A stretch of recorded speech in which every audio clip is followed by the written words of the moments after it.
Hey everybody, Walt Dickinson here, founder, brewer, Wicked Weed Brewing. I got another Canvas beer, again, a series that's kind of near and dear to my heart and really expresses kind of experimentalism in what we're doing. Those are loud noises in the cellar because we're making beer all the time and finding time to shoot videos is always a challenge.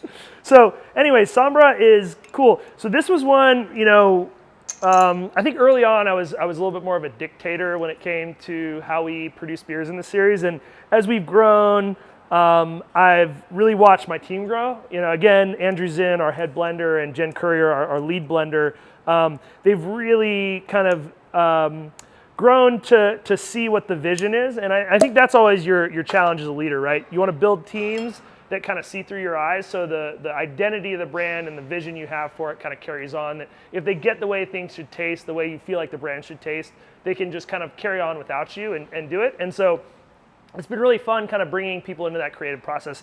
So now that I've said all that, this is actually a beer that I was pretty strong about wanting it to be this flavor profile. And that was really the inspiration of kind of Mexican chocolate.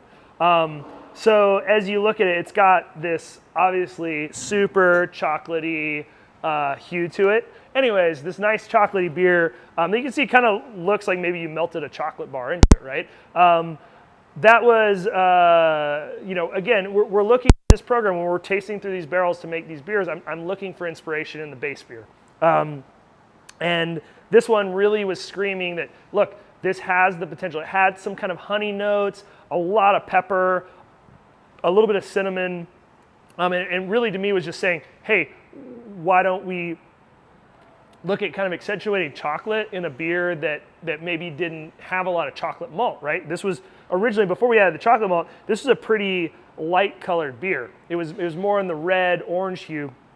Now that we have the chocolate, it's got this nice kind of clear, like that nice chocolate brown, because chocolate always, it's a spectrum, right? You think of light milk chocolate, it has almost this kind of orangey hue to it, right? And then when you think of like dark chocolate, obviously that's kind of like brown to black.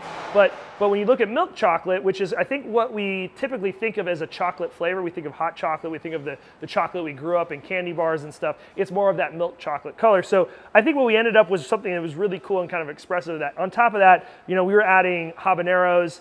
Now, we work with habaneros in a very different way. I think that for me, I am not somebody, I like spicy food, but I'm not one of those people who likes to just get burned out. I have a pretty sensitive palate. I think my whole team is pretty attuned to that. And so we know that, like, for me, pepper is a beautiful flavor, though. It has these vegetal characters and fruit characters that are really unique that peppers express. What we do is we remove all the seeds, right? We're very careful. And so I think what we've done multiple times in this program, we make a Saison called Peach Habanero Saison at the pub, where we started really learning this technique, which is remove the heat from habanero and express habanero flavor. And I think that's what this did. Obviously, there's some carryover heat, right? You're talking about one of the hottest peppers in the world, but it does have a beautiful, beautiful bright, I think more so than a jalapeno or an Anaheim or an ancho pepper or something like that. It has more bright fruit character, which I think works super well at this. Then we layer in, vanilla, cinnamon, chocolate, and we're really just playing off that idea of a Mexican chocolate. So I think this is a beautiful beer that really expresses chocolate in a new way, and something that, you should just buy to have the experience, because I think this is us kind of pushing sour beers into a new realm. And this is something that's been done a lot in stouts, and nobody's really done it with the sour beer, and I couldn't be more proud of how it turned out. So grab some Sombra, bomb, cheers.